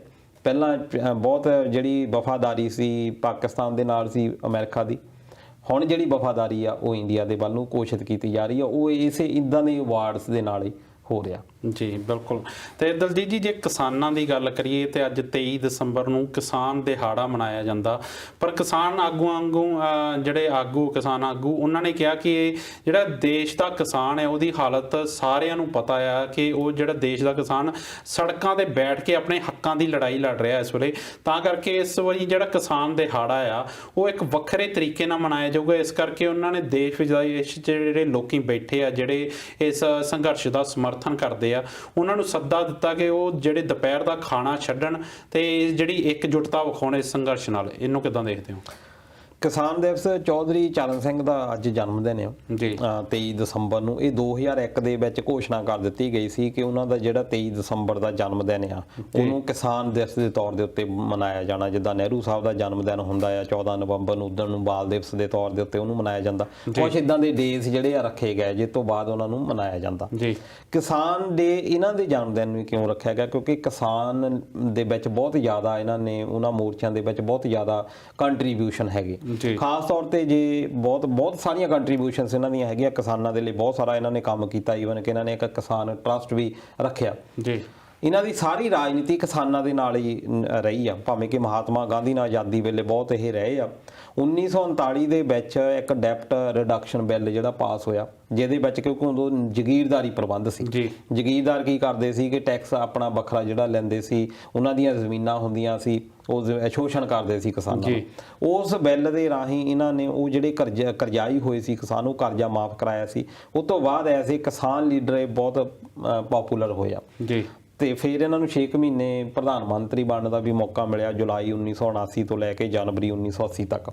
ਉਹ 6 ਮਹੀਨੇ ਇਹਨਾਂ ਨੇ ਰਹੇ ਆ। ਉਹਨਾਂ ਦੇ ਵਿੱਚ ਵੀ ਇਹਨਾਂ ਨੇ ਕਿਸਾਨਾਂ ਦੇ ਲਈ ਕਹਿ ਸਕਦੇ ਆ ਜੀ। ਇਸ ਕਰਕੇ ਉਹ ਇੱਕ ਕਿਸਾਨ ਡੇ ਦੇ ਤੌਰ ਦੇ ਉੱਤੇ ਮਨਾਇਆ ਜਾਂਦਾ ਆ ਚੌਧਰੀ ਚਰਨ ਸਿੰਘ ਦਾ। ਪਰ ਅੱਜ ਦਾ ਜਿਹੜਾ ਤਰੀਕ ਆਪਾਂ ਦੇਖ ਲਈਏ ਕਿ ਅੱਜ ਕਿਸਾਨ ਦਿਵਸ ਆ ਤੇ ਵਧਾਈਆਂ ਵੀ ਦਿੱਤੀਆਂ ਜਾ ਰਹੀਆਂ, ਸਾਰੇ ਕੈਬਨਿਟ ਮਿਨਿਸਟਰਸ ਦੇ ਵੱਲੋਂ ਵੀ ਵਧਾਈਆਂ ਦਿੱਤੀਆਂ ਜਾ ਰਹੀਆਂ ਵੀ ਕਿਸਾਨ ਦਿਵਸ ਦੇ ਉੱਤੇ ਸਾਰੇ ਕਿਸਾਨਾਂ ਨੂੰ ਵਧਾਈਆਂ। ਪਰ ਕਿਸ ਚੀਜ਼ ਦੀਆਂ ਵਧਾਈਆਂ? ਬਿਲਕੁਲ ਜਿਹੜੇ ਉਹ ਕਰਜ਼ਾਈ ਸੀ। ਕਿਉਂਕਿ ਚੌਧਰੀ ਚਰਨ ਸਿੰਘ ਦਾ ਜੇ ਤੁਸੀਂ ਸਾਰਾ ਪੜ੍ਹੋਗੇ ਤੁਸੀਂ, ਮੈਂ ਤਾਂ ਚਲੋ ਮਾੜੀ ਜੀ ਗੱਲ ਕਰ ਰਿਹਾ, ਪਰ ਜੇ ਤੁਸੀਂ ਸੰਖੇਪ ਵਿੱਚ ਪੜਾਂਗੇ ਉਹਨਾਂ ਦੇ ਮੇਨ ਮੋਟਿਵ ਇਹ ਸੀ ਕਿ ਕਿਸਾਨਾਂ ਦੀ ਆਮਦਨੀ ਵਧਾਈ ਜਾਵੇ, ਕਿਸਾਨਾਂ ਦੀ ਮਜ਼ਦੂਰਾਂ ਦੀ, ਤਾਂ ਕਿ ਇਹ ਅੱਗੇ ਵਧਣ। ਇਹਨਾਂ ਦੀ ਆਰਥਿਕ ਸਥਿਤੀ ਇਹ ਨਹੀਂ ਹੈਗਾ ਕਿ ਕਿਸਾਨ ਅੱਜ ਇਦਾਂ ਹੋ ਗਿਆ।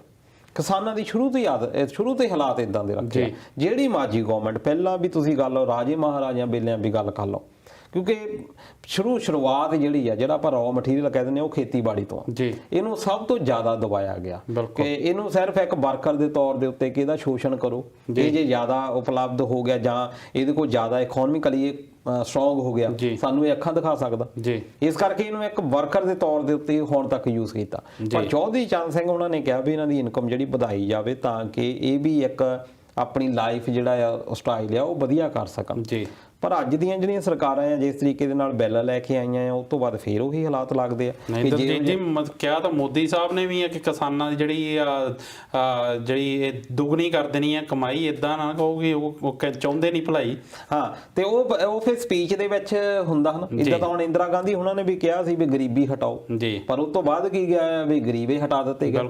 ਬਹੁਤ ਸਾਰੀਆਂ ਇਦਾਂ ਦੀਆਂ ਸਕੀਮਾਂ ਕਲੈਰੀਕਲ ਮਿਸਟੇਕ ਹੋ ਗਈ ਸੀ, ਗਰੀਬੀ ਕਹਿਣਾ ਗਰੀਬ ਸੀਗਾ ਤੇ ਗਰੀਬੇ ਹਟਾ ਦਿੱਤੇ ਸੀ। ਉਸ ਵੇਲੇ ਵੀ ਬੜੀਆਂ, ਵੈਸੇ ਤਾਂ ਭਾਵੇਂ ਆਬਾਦੀ ਘਟਾਓ ਅੱਜ ਵੀ ਗੱਲ ਕਰਦੇ ਆ, ਪਰ ਉਹ ਨਾਸਬੰਦੀ ਕਿਸ ਤਰੀਕੇ ਦੇ ਨਾਲ ਉਦੋਂ ਥੋਪੀ ਗਈ ਲੋਕਾਂ ਦੇ ਉੱਤੇ, ਧੱਗੇ ਦੇ ਨਾਲ ਹੀ ਆਪਰੇਸ਼ਨ ਕਰ ਦਿੱਤੇ ਗਏ। ਇਸ ਕਰਕੇ ਇਹ ਪਹਿਲਾਂ ਤੋਂ ਵੀ ਹੁੰਦਾ ਆਇਆ ਜੀ, ਪਰ ਸਾਡੇ ਸ਼ਾਇਦ ਸ਼ਾਸਕਾਂ ਦੇ ਵਿੱਚ ਸਿੱਖਣ ਦੀ ਘਾਟ ਆ ਜੀ। ਇਹ ਕਦੀ ਸਿੱਖਦੇ ਨਹੀਂ, ਇਹ ਦੇਖਦੇ ਨਹੀਂ ਕਿ ਇਤਿਹਾਸ ਦੇ ਵਿੱਚ ਕਿਹਨਾਂ ਨੂੰ ਕਿਸ ਤਰੀਕੇ ਦੇ ਨਾਲ ਯਾਦ ਕੀਤਾ ਜਾਂਦਾ। ਇਹ ਭੁੱਲ ਜਾਂਦੇ ਆ ਕਿ ਅਸੀਂ 5 ਸਾਲ 10 ਸਾਲ ਜਾਂ ਵੱਧ 15 ਜਾਂ 20 ਸਾਲ ਹੀ ਅਸੀਂ ਰਾਜ ਕਰ ਸਕਦੇ ਹਾਂ, ਉਸ ਤੋਂ ਬਾਅਦ ਲੋਕਾਂ ਨੇ ਇਹਦੇ ਵਿੱਚ ਹੀ ਬਦਲ ਦੇਣਾ ਜੀ।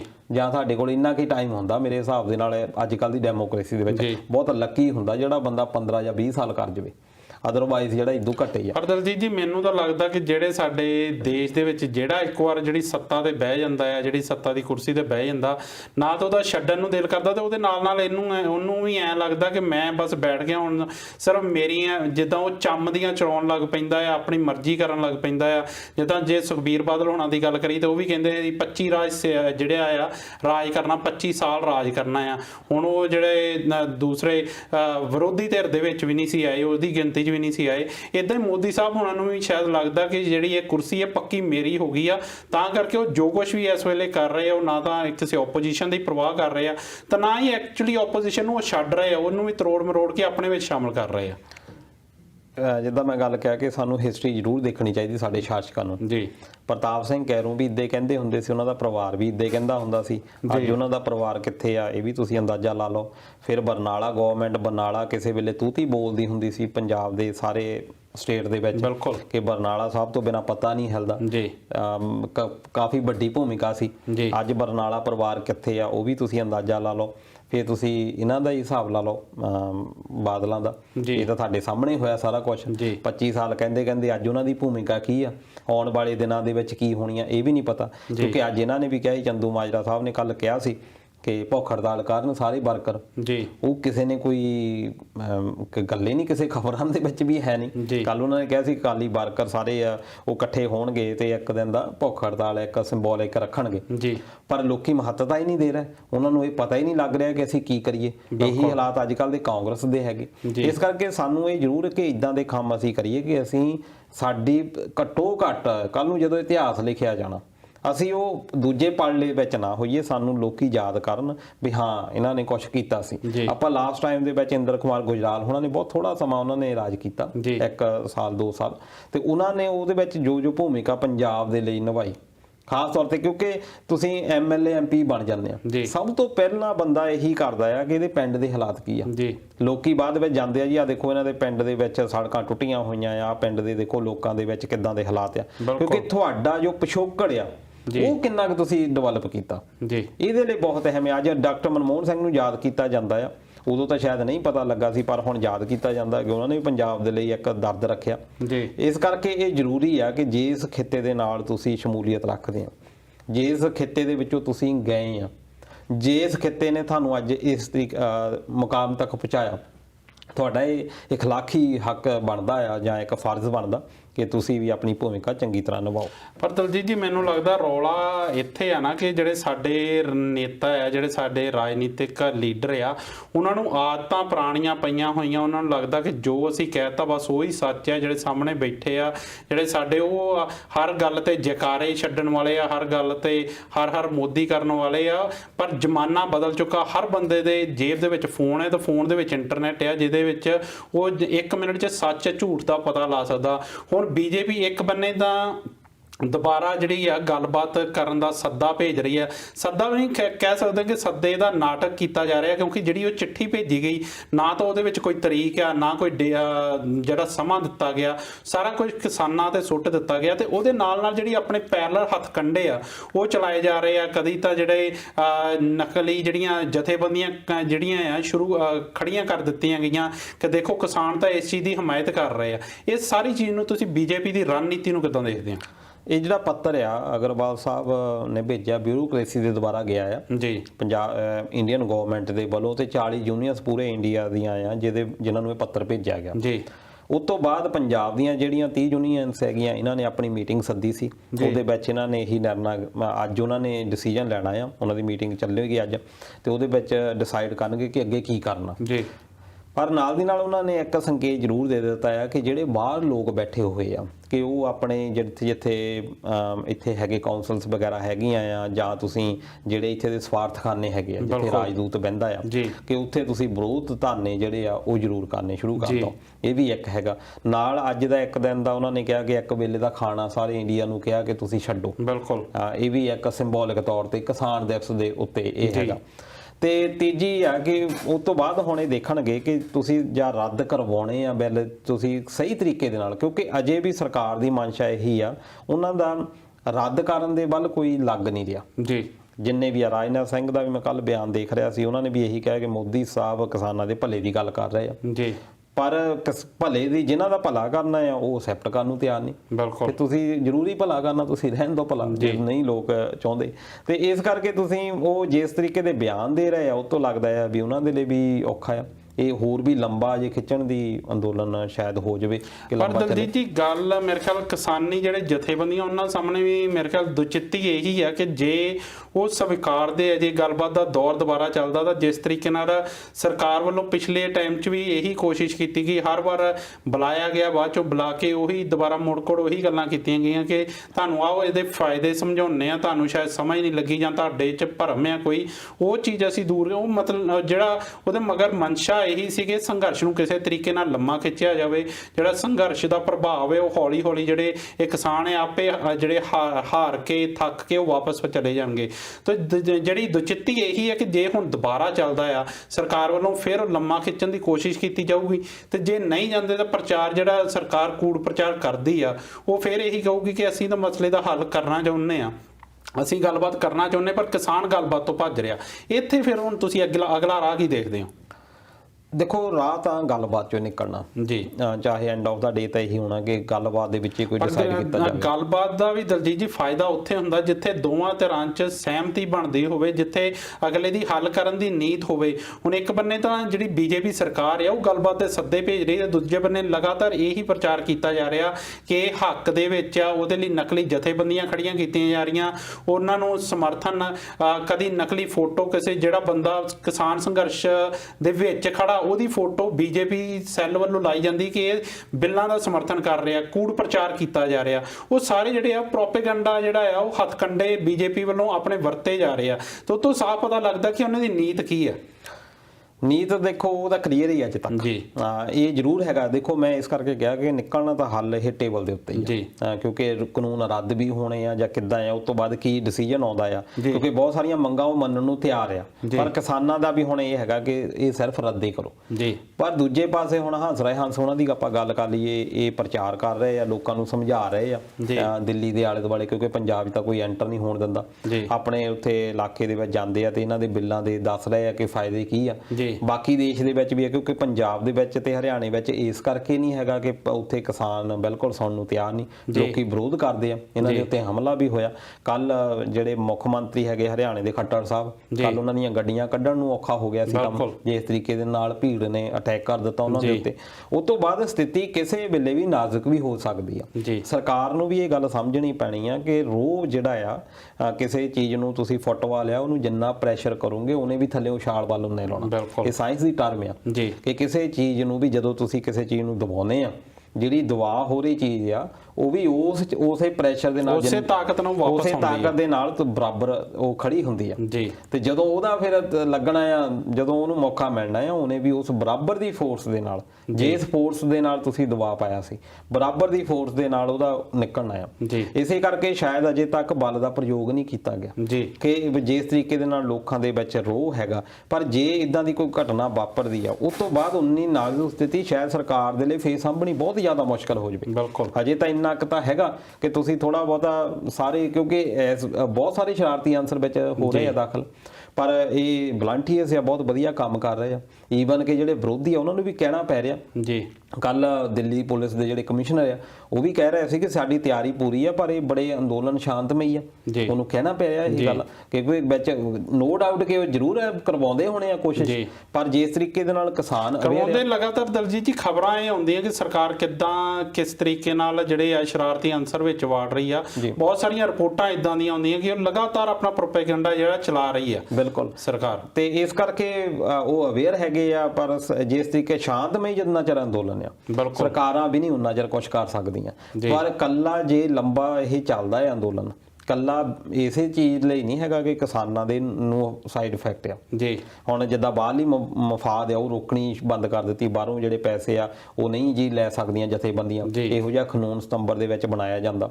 ਉਹ ਇਸੇ ਲਈ ਬਣਾਇਆ ਜਾਂਦਾ ਕਿ ਬਾਹਰੋਂ ਪੈਸਾ ਖਤਮ ਹੋਵੇ, ਇਹ ਆਪੇ ਹੀ ਆਪਣੇ ਘਰੋਂ ਮੁੜ ਜਾਣ ਜੀ। ਪਰ ਜੋਸ਼ ਜਿਹੜਾ ਇਸ ਵੇਲੇ ਕਿਸਾਨਾਂ ਦੇ ਵਿੱਚ ਹੈਗਾ, ਸ਼ਾਇਦ ਉਹਨਾਂ ਨੂੰ ਵੀ ਲੱਗਦਾ ਹੈ ਜੇ ਅਸੀਂ ਅੱਜ ਮੁੜ ਗਏ ਜੀ ਫਿਰ ਇਹਨਾਂ ਨੇ ਮੁੜ ਕੇ ਸਾਨੂੰ ਲਾਗੇ ਨਹੀਂ ਲੱਗਣ ਦੇਣਾ, ਇਹ ਜਿਹੜਾ ਤਾਰ ਪੀਡੋ ਹੋ ਜਾਣਾ।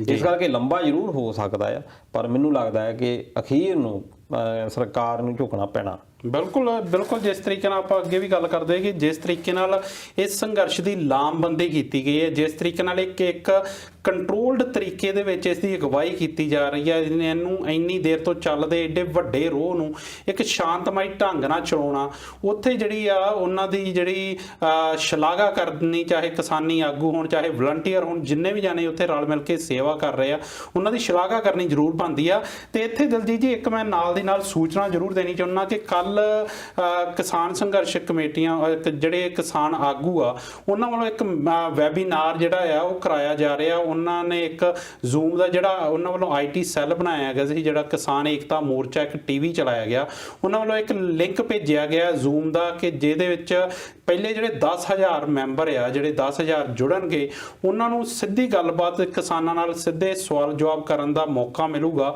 ਤੇ ਇਹ ਮੇਰੇ ਖਿਆਲ ਇੱਕ ਬਹੁਤ ਵੱਡਾ ਤੇ ਬਹੁਤ ਜ਼ਰੂਰੀ ਸਟੈਪ ਹੈ, ਕਿਉਂਕਿ ਜਿਹੜਾ ਕੂੜ ਪ੍ਰਚਾਰ ਆ ਉਹ ਸਰਕਾਰ ਵੱਲੋਂ ਲਗਾਤਾਰ ਕੀਤਾ ਜਾ ਰਿਹਾ ਹੈ। ਪਰ ਹੁਣ ਤੱਕ ਪਹਿਲਾਂ ਤੁਸੀਂ ਦੇਖਿਆ ਹੋਣਾ ਟਰੈਕਟਰ ਤੋਂ ਟਵਿੱਟਰ ਤੱਕ, ਤੇ ਈਵਨ ਕਿ ਵੱਡੀਆਂ ਅਖਬਾਰਾਂ ਦੇ ਵਿੱਚ ਜਿਹੜੀਆਂ ਨੈਸ਼ਨਲ ਲੈਵਲ ਦੀਆਂ ਅਖਬਾਰਾਂ ਸੀ ਉਹਨਾਂ ਦੇ ਵਿੱਚ ਇਹ ਲੱਗੀਆਂ ਸੁਰਖੀਆਂ ਲੱਗੀਆਂ ਟਰੈਕਟਰ ਤੋਂ ਟਵਿੱਟਰ ਤੱਕ। ਬਿਲਕੁਲ, ਫਿਰ ਥਾਲੀ ਟਾਈਮਸ ਆਉਂਦਾ। ਬਿਲਕੁਲ, ਇਹ ਇਦਾਂ ਹੀ ਹੁੰਦਾ ਹੈ ਕਿ ਜਦੋਂ ਅੰਦੋਲਨ ਚੱਲਦੇ ਆ ਉਹਨਾਂ ਨੂੰ ਆਪਣੀ ਗੱਲ ਲੋਕਾਂ ਤੱਕ ਪਹੁੰਚਾਉਣ ਦੇ ਲਈ ਮੀਡੀਆ ਦੀ ਜ਼ਰੂਰਤ ਹੈਗੀ ਜੀ। ਹੁਣ ਜਦੋਂ ਮੀਡੀਆ ਨੈਸ਼ਨਲ ਲੈਵਲ ਦਾ ਮੀਡੀਆ, ਜੇ ਅਸੀਂ NDTV ਨੂੰ ਛੱਡ ਦਈਏ, ਉਸ ਤੋਂ ਇਲਾਵਾ ਬਹੁਤ ਇੱਕਾ ਦੁੱਕਾ ਹੈਗੇ ਆ ਜਿਹੜੇ ਕਿ ਕਿਸਾਨਾਂ ਦੇ ਹੱਕ ਦੀ ਗੱਲ, ਜਾਂ ਹੱਕ ਦੀ ਵੀ ਨਹੀਂ, ਜਿਹੜੇ ਰਿਐਲਿਟੀ ਦਿਖਾ ਰਹੇ, ਬਾਕੀ ਤਾਂ ਉਹੀ ਹੈ ਕਿ ਉਹਨਾਂ ਨੇ ਧੱਕੇ ਦੇ ਨਾਲ ਸ਼ਬਦ ਪਾਏ ਜਾਂਦੇ ਆ। ਹੁਣ ਕੱਲ ਇੱਕ ਤੁਸੀਂ ਦੇਖਿਆ ਹੋਣਾ ਕਿ ਕਾਂਗਰਸੀ MP ਆ ਡਿੰਪਾ, ਬਿਲਕੁਲ ਉਹ ਅਗਰੈਸਿਵ ਕਾਫੀ ਹੋਇਆ, ਜਿੱਥੇ ਡਿੰਪਾ ਵੀ ਚਲੋ ਠੀਕ ਆ ਉਹ ਗਲਤ ਆ, ਕਦੀ ਵੀ ਕਰਨਾ ਨਹੀਂ ਚਾਹੀਦਾ, ਪਰ ਇੱਕ ਮਰਿਆਦਾ ਆ ਪੱਤਰਕਾਰਾਂ ਦੀ ਵੀ। ਪੱਤਰਕਾਰਾਂ ਦਾ ਮਤਲਬ ਇਹ ਨਹੀਂ ਹੁੰਦਾ ਕਿ ਅਰਨਬ ਗੋਸਵਾਮੀ ਦੇ ਵਾਂਗੂ ਤੁਸੀਂ ਜ਼ਿਆਦਾ ਹੀ ਚੀਕਣਾ ਅੱਗੇ ਦੇ ਉੱਤੇ ਅਗਰੈਸਿਵ ਇੰਨਾ ਜ਼ਿਆਦਾ ਹੋ ਜਾਓ। ਤੁਸੀਂ ਕੁਐਸਚਨ ਪੁੱਛੋ, ਸੌਫਟ ਢੰਗ ਨਾਲ ਪੁੱਛੋ ਤੁਸੀਂ। ਪਰ ਦਲਜੀਤ ਜੀ ਮੈਂ ਵੀ ਉਹ ਜਿਹੜੀ ਵੀਡੀਓ ਦੇਖੀ ਆ, ਮੈਨੂੰ ਜਿਸ ਤਰੀਕੇ ਨਾਲ ਉਹ ਜਿਹੜੀ ਬੀਬਾ ਜੀ ਸੀ ਉਹ ਕੁਐਸਚਨ ਪੁੱਛ ਰਹੇ ਸੀ, ਮੈਨੂੰ ਉਹਦੇ ਵਿੱਚ ਮਾਫ ਕਰਨਾ, ਮੈਨੂੰ ਉਹਦੇ ਵਿੱਚ ਕੋਈ ਗਲਤ ਨਹੀਂ ਲੱਗਾ। ਡਿੰਪਾ ਜੀ ਜਿਹੜੇ ਆ ਉਹ ਪਹਿਲਾਂ ਤਾਂ ਤੂੰ ਕਰਕੇ ਉਹਦੇ ਨਾਲ ਬੀਬਾ ਜੀ ਨਾਲ ਗੱਲਬਾਤ ਕਰ ਰਹੇ ਸੀ, ਉਹ ਲਗਾਤਾਰ ਉਹਨਾਂ ਦੀ ਗੱਲ ਸੁਣ ਰਹੀ ਸੀ, ਪਰ ਉਹਨੇ ਜਦੋਂ ਇੱਕ ਸਵਾਲ ਪੁੱਛਿਆ ਕਿ ਜਦੋਂ ਹੁਣ ਜਿਹੜਾ ਕਿਸਾਨਾਂ ਦੇ ਵਿੱਚ ਜਿਹੜੇ ਰਾਜਨੀਤਿਕ ਪਾਰਟੀਆਂ ਦਾ ਵਿਸ਼ਵਾਸ ਖਤਮ ਹੋ ਚੁੱਕਾ ਆ, ਇਹ ਤਾਂ ਜ਼ਿੰਮੇਵਾਰ ਤੁਸੀਂ ਕੌਣ ਕਿਹਨੂੰ ਮੰਨਦੇ ਹੋ? ਲਗਾਤਾਰ ਇਸ ਕੁਐਸਚਨ ਨੂੰ ਅਵੋਇਡ ਕਰ ਰਹੇ ਸੀ, ਅਚਾਨਕ ਉਹ ਭੜਕ ਗਏ। ਹਾਂ, ਉਹ ਨੋ ਡਾਊਟ ਮੈਂ ਪਹਿਲਾਂ ਹੀ ਕਹਿ ਦਿੱਤਾ ਕਿ ਉਹ ਤਾਂ ਹੈ ਹੀ ਆ, ਕਿਉਂਕਿ ਜਿਹੜੇ ਜਿੰਨੇ ਵੀ ਹੈਗੇ, ਈਵਨ ਕਿ ਆਪਣੇ ਨਰਿੰਦਰ ਮੋਦੀ, ਇਹ ਵੀ ਭੜਕ ਜਾਂਦੇ। ਬਿਲਕੁਲ, ਬਹੁਤ ਘੱਟ ਲੀਡਰ ਹੈਗੇ ਆ ਜਿਹੜੇ ਕਿ ਬੜੀ ਧਿਆਨ ਦੇ ਨਾਲ ਗੱਲਾਂ ਸੁਣਦੇ ਸੀ। ਚਲੋ ਅਟਲ ਬਿਹਾਰੀ ਵਾਜਪਾਈ ਆ ਜੀ, ਮੈਂ ਬਹੁਤ ਜ਼ਿਆਦਾ ਸਤਿਕਾਰ ਕਰਦਾ, ਬੜਾ ਸੋਚ ਸਮਝ ਕੇ ਤੇ ਰਿਸਪੈਕਟ ਦੇ ਨਾਲ ਗੱਲ ਕਰਦੇ ਸੀ ਪੱਤਰਕਾਰਾਂ ਦੇ ਨਾਲ। ਡਾਕਟਰ ਮਨਮੋਹਨ ਸਿੰਘ ਦੀ ਗੱਲ ਕਰ ਲਓ, ਉਹਨਾਂ ਨੇ ਜਦੋਂ ਵੀ ਕਿਸੇ ਦੇ ਨਾਲ ਗੱਲ ਕਰਨੀ ਆ, ਤੇ ਪੱਤਰਕਾਰ ਵੀ ਕਦੀ ਦੇਖਿਆ ਤੁਸੀਂ ਉਹਨਾਂ ਦੇ ਨਾਲ ਭਟਕਦਾ ਜੀ? ਇਹ ਇੱਕ ਮੋਹਰੇ ਮਰਿਆਦਾ ਦੇ ਤੌਰ ਦੇ ਉੱਤੇ, ਜਦੋਂ ਫਿਰ ਬੰਦਾ ਉਦਾਂ ਦਾ ਹੋਵੇ ਉਹਨੂੰ ਫਿਰ ਸਵਾਲ ਵੀ ਉਦਾਂ ਦਾ ਪੁੱਛਿਆ ਜਾਂਦਾ। ਈਵਨ ਕਿ ਲਾਲੂ ਪ੍ਰਸਾਦ ਯਾਦਵ ਦੀ ਤੁਸੀਂ ਦੇਖ ਲਿਓ, ਕਿ ਉਹ ਕਦੀ ਵੀ ਇਦਾਂ ਦੇ ਅਗਰੈਸਿਵ ਨਹੀਂ ਹੋਏ। ਪਰ ਇਹ ਜਿਹੜੇ ਅੱਜ ਕੱਲ ਦੇ ਜਿਹੜੇ ਹੈਗੇ ਆ MLA MP ਇਹ ਜ਼ਿਆਦਾ ਅਗਰੈਸਿਵ ਹੋ ਜਾਂਦੇ ਆ ਜੀ। ਪਰ ਪੱਤਰਕਾਰਾਂ ਨੂੰ ਵੀ ਥੋੜਾ ਜਿਹਾ ਚਾਹੀਦਾ ਕਿ ਅਸੀਂ ਇੰਨਾ ਨਾ ਕਰੀਏ। ਨੋ ਡਾਊਟ ਕਿ ਬੀਬਾ ਪੁੱਛ ਰਹੀ ਆ, ਇੱਕ ਲੇਡੀ ਦੇ ਉੱਤੇ ਤੁਸੀਂ ਹੱਥ ਵੀ ਚੱਕਦੇ ਆ, ਉਹ ਗਲਤ ਆ, ਪਰ ਜਿਸ ਤਰੀਕੇ ਦੇ ਨਾਲ ਹੁਣ ਅਗਰੈਸਿਵ ਹੋ ਰਹੇ ਆ ਉਹ ਵੀ ਇੱਕ ਟਾਰਗੇਟ ਆ। ਆਪਾਂ ਪੂਰੀ ਨਹੀਂ ਉਹ ਦੇਖੀ ਕਿ ਪੂਰੀ ਕੀ ਹੋਈ ਆ, ਪਰ ਇਹ ਕਿਹਾ ਜਾ ਰਿਹਾ ਆ ਕਿ ਪਹਿਲਾਂ ਕੁਝ ਅਗਰੈਸਿਵ ਬੀਬਾ ਨੇ ਵੀ ਕਾਫੀ ਜਿੱਦਾਂ ਉੱਚੀ ਆਵਾਜ਼ ਦੇ ਵਿੱਚ ਗੱਲ ਕੀਤੀ। ਤੁਸੀਂ ਲੋੜ ਨਹੀਂ ਹੁੰਦੀ ਉਹਦੇ ਵਿੱਚ, ਪੱਤਰਕਾਰਾਂ ਦੀ ਵੀ ਕੁਝ ਮਰਿਆਦਾ ਹੈਗੀ ਆ, ਪਰ ਸਾਨੂੰ ਇਹ ਗੱਲਾਂ ਦਾ ਧਿਆਨ ਰੱਖਣਾ ਪੈਣਾ ਆ ਕਿਉਂਕਿ ਇਹ ਗੱਲਾਂ ਹੁਣ ਦੇਖੋ ਮੰਨ ਲਓ ਕਿ ਉਹ ਇਦਾਂ ਹੋਇਆ ਪਰ ਉਹ ਬਾਹਰ ਜਾ ਕੇ ਕੀ ਫੈਲਾਇਆ ਜਾਂਦਾ ਕਿ ਕਿਸਾਨਾਂ ਦੇ ਅੰਦੋਲਨ ਦੇ ਵਿੱਚ ਦੇਖੋ ਜੀ ਕੀ ਹੋ ਰਿਹਾ ਜੀ। ਉਹ ਫਿਰ ਬਾਹਰ ਜਿਹੜੀ ਚੀਜ਼ ਜਾਂਦੀ ਆ ਸਾਡੀ ਉਹ ਫਿਰ ਕਈ ਵਾਰੀ ਵਿਗਾੜ ਪੈਦਾ ਕਰ ਦਿੰਦੀ ਆ। ਜੀ ਬਿਲਕੁਲ। ਸੋ ਦਲਜੀਤ ਜੀ ਜਿਹੜਾ ਪ੍ਰੋਗਰਾਮ ਦਾ ਸਮਾਂ ਆ ਉਹ ਹੋ ਚੁੱਕਾ ਜੀ ਖਤਮ ਆ ਤੇ ਮੇਰੇ ਖਿਆਲ ਹੁਣ ਚੱਲੀਏ ਆਪਾਂ ਕੱਲ ਨੂੰ ਕੰਮ ਤੇ ਵੀ ਜਾਣਾ ਹੈ ਇਹਦੇ ਨਾਲ ਤੇ ਬਿਲਕੁਲ ਜੀ। ਜੇ ਟਿੱਪਣੀਆਂ ਦੀ ਗੱਲ ਕਰਾਂ ਤਾਂ ਇੰਦਰਜੀਤ ਵਰਮਾ ਹੋਣਾ ਦੀ ਟਿੱਪਣੀਆਂ ਇਹ ਉਹਨਾਂ ਨੇ ਪ੍ਰੋਗਰਾਮ ਪਸੰਦ ਕੀਤਾ, ਸੋ ਤੁਹਾਡਾ ਬਹੁਤ ਬਹੁਤ ਧੰਨਵਾਦ ਵਰਮਾ ਸਾਹਿਬ। ਤੇ ਦਲਜੀਤ ਜੀ ਐਂਡ ਦੇ ਵਿੱਚ ਜੇ ਤੁਸੀਂ ਕੁਝ ਕਹਿਣਾ ਚਾਹੋ ਤਾਂ, ਨਹੀਂ ਤਾਂ ਫਿਰ ਚੱਲੀਏ ਆਪਾਂ। ਠੰਡ ਬਹੁਤ ਆ ਇੰਡੀਆ ਦੇ ਵਿੱਚ ਤੇ ਆਪਣਾ ਤੁਸੀਂ ਖਿਆਲ ਰੱਖੋ, ਖਾਸ ਤੌਰ ਤੇ ਕਰੋਨਾ ਵਾਇਰਸ ਜਿਸ ਤਰੀਕੇ ਦੇ ਨਾਲ ਫੇਰ ਇੱਕ ਵਾਰੀ ਵਧਣਾ ਸ਼ੁਰੂ ਹੋ ਗਿਆ ਆ ਜੀ, ਤੇ ਉਹ ਤੋਂ ਤੁਸੀਂ ਖਿਆਲ ਜ਼ਰੂਰ ਰੱਖੋ ਕਿ ਆਪਣੇ ਆਪ ਨੂੰ ਬਚਾਅ ਰੱਖੋ, ਮਾਸਕ ਪਾ ਕੇ ਰੱਖੋ, ਸੈਨੀਟਾਈਜ਼ਰ ਜ਼ਿਆਦਾ ਤੋਂ ਜ਼ਿਆਦਾ ਯੂਜ਼ ਕਰੋ ਜਿੱਥੇ ਵੀ ਤੁਸੀਂ ਬਾਹਰ ਜਦੋਂ ਜਾਂਦੇ ਆ, ਟੱਚ ਕਰਦੇ ਆ ਚੀਜ਼ਾਂ ਨੂੰ, ਤੇ ਤੁਹਾਡੀ ਤੰਦਰੁਸਤੀ ਦੇ ਲਈ ਅਰਦਾਸ ਕਰਦੇ ਆ। ਜੀ ਬਿਲਕੁਲ। ਇਹਦੇ ਨਾਲ ਨਾਲ ਸਾਡੀ ਵੀ ਅਪੀਲ ਰਹੂਗੀ ਦੋਸਤੋ ਕਿ ਜਿਸ ਤਰੀਕੇ ਨਾਲ ਅਸੀਂ ਗੱਲ ਕਰ ਰਹੇ ਹਾਂ ਕਿ ਇੱਕ ਜਿਹੜਾ ਇੱਕ ਵੱਖਰੇ ਤਰੀਕੇ ਦਾ ਕੂੜ ਪ੍ਰਚਾਰ ਆ ਇਸ ਸਮਰਥਨ ਨੂੰ ਲੈ ਕੇ, ਇਸ ਸੰਘਰਸ਼ ਨੂੰ ਲੈ ਕੇ, ਉਹ ਲਗਾਤਾਰ ਕੀਤਾ ਜਾ ਰਿਹਾ। ਸੋ ਇਹਦੇ ਵਿੱਚੋਂ ਉਤਪੰਨ ਜੇ ਤੁਹਾਡੇ ਵੀ ਮਨ ਦੇ ਵਿੱਚ ਕੋਈ ਸਵਾਲ ਆ, ਜੇ ਕੋਈ ਵੀ ਡਾਊਟ ਪੈਦਾ ਹੁੰਦਾ ਇਸ ਸੰਘਰਸ਼ ਨੂੰ ਲੈ ਕੇ, ਤਾਂ ਤੁਸੀਂ ਕੱਲ ਜਿਹੜਾ ਹੋਣ ਵਾਲਾ ਵੈਬੀਨਾਰ ਆ ਉਹਦੇ ਵਿੱਚ ਹਿੱਸਾ ਜ਼ਰੂਰ ਲਓ। ਜੇਕਰ ਤੁਸੀਂ ਤੁਹਾਨੂੰ ਮੌਕਾ ਮਿਲਦਾ ਹੈ ਆਪਣਾ ਸਵਾਲ ਪੁੱਛਣ ਦਾ, ਤੁਸੀਂ ਉਹਨਾਂ ਕਿਸਾਨਾਂ ਨੂੰ ਸਵਾਲ ਜ਼ਰੂਰ ਪੁੱਛੋ ਤੇ ਆਪਣੇ ਜਿਹੜੇ ਡਾਊਟਸ ਆ, ਜਾਂ ਜੇ ਨਹੀਂ ਵੀ ਮੌਕਾ ਮਿਲਦਾ ਤਾਂ ਇਸ ਵੈਬੀਨਾਰ ਦੇ ਵਿੱਚ ਜੁੜਿਓ ਜ਼ਰੂਰ, ਉਹਨੂੰ ਦੇਖਿਓ ਜ਼ਰੂਰ। ਉਹ ਤੋਂ ਬਹੁਤ ਕੁਝ ਤੁਹਾਨੂੰ ਸੁਣਨ ਨੂੰ, ਵੇਖਣ ਨੂੰ ਤੇ ਸਿੱਖਣ ਨੂੰ ਮਿਲੂਗਾ।